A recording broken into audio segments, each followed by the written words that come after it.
기린만입니다. 여기는 흑석역입니다. 지하철 9호선 흑석역에 나왔습니다. 앞에 보이는 아주 노후된 건물들 보이시죠? 여기가 흑석 1구역입니다. 흑석 뉴타운은 1에서 11구역까지 있는데 여기가 1구역입니다. 와, 상태를 보니까 재개발을 해야 되겠다. 그쵸?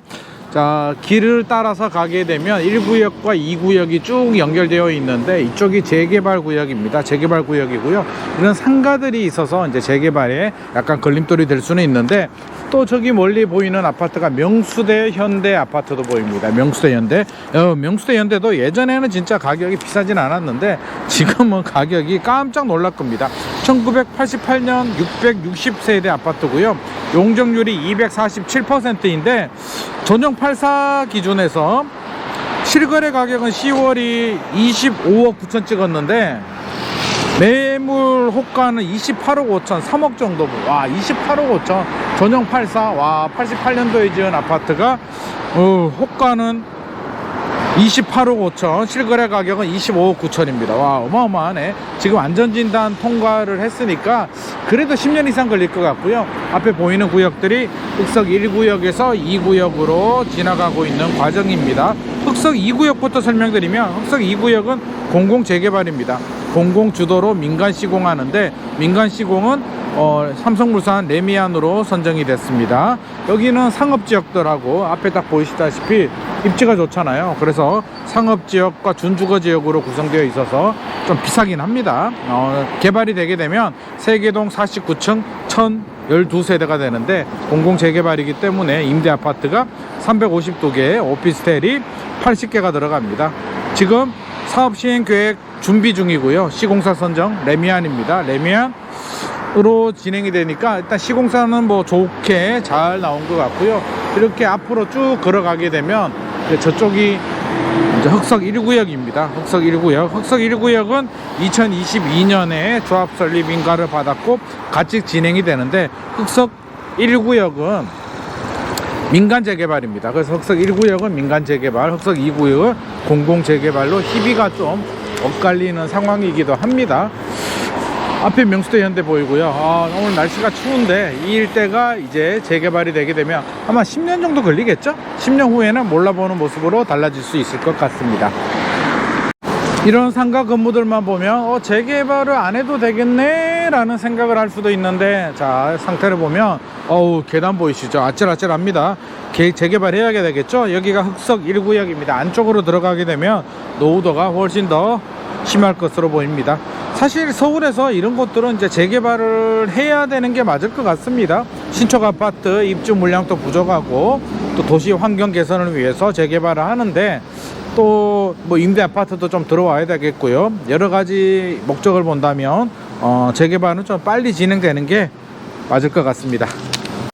앞에 보이는 아파트가 그 유명한 흑석 뉴타운의 랜드마크 7구역 재개발은 아크로 리버하임입니다. 아크로 리버하임 가장 비싼 아파트인데, 와, 이게 얼마 전만 하더라도 30억 넘었다라는 게 뉴스가 나왔는데 지금은 뭐 30억이 훌쩍 넘어서 37억 부르고 있다고 합니다.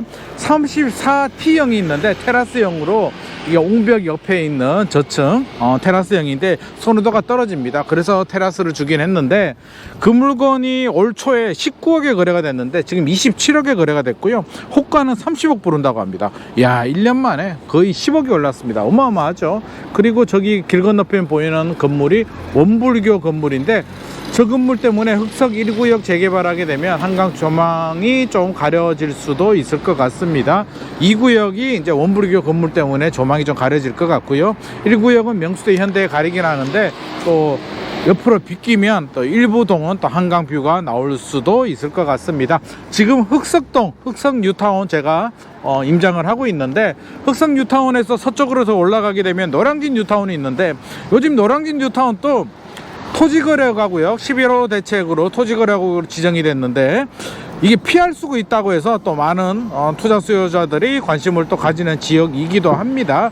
노량진 같은 경우는 일단 노량진 1구역과 부가현 2, 3구역이 조합원 지유양도 금지에서 풀리는 게 아니라 조합원 지유양도가 가능하고 실거주 의무가 적용되지 않기 때문에 인기가 있다고 하는데, 왜 이런 일이 있냐면 2018년 1월 24일까지 최초 사업 시행 계획인가 신청 마친 곳들은 조합원 지휘양도 금지가 가능합니다. 그래서 노량진 1구역이나 부가현 이상구역은 가능한 거고요. 토지거래가 구역 때문에 이제 실거주를 이제 해야 되는 문제들이 있긴 합니다. 그래서 1구역과 2, 3구역은 토지거래가 구역도 피할 수가 있다고 합니다. 그래서 빌라들은 아파트가 아니기 때문에 피하는 거고요. 조합원 지휘양도 금지, 실거주 하시는 분들은 조합원 지휘양도 금지만 피하면 되니까 흑석 9구역, 노량진 2, 4, 6, 7, 8구역은 지휘양도 금지는 가능한 구역으로 알려져 있습니다. 앞에 흑석 뉴타운의 랜드마크 아크로 리버하임이 보이는데 주변이 어수선하잖아요. 주변 환경이 왜 이렇게 할 수 있는데, 여기가 흑석 1구역이기 때문에 한 10년 정도 후에는 여기도 아파트가 개발이 되게 되면 흑석 뉴타운의 모습이 깔끔하게 정비가 될 것으로 기대가 됩니다.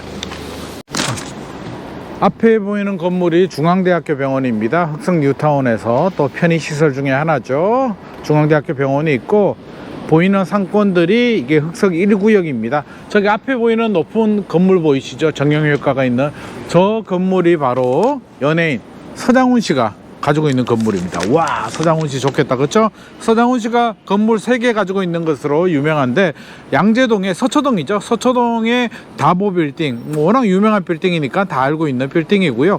흑석동의 이제 저 빌딩입니다. 2005년에 58억에 사신 거로 알려져 있는데, 지금 150억 정도 평가받는 것으로 알려져 있습니다. 홍대에도 건물 하나 가지고 있는데, 저게 서장훈 씨 건물이라고 합니다. 아우, 저런 거 하나만 있어도 얼마나 좋겠습니까? 부럽다, 그쵸? 자, 오늘 이렇게 흑석동, 흑석 뉴타운 1구역, 2구역 임장을 해봤습니다.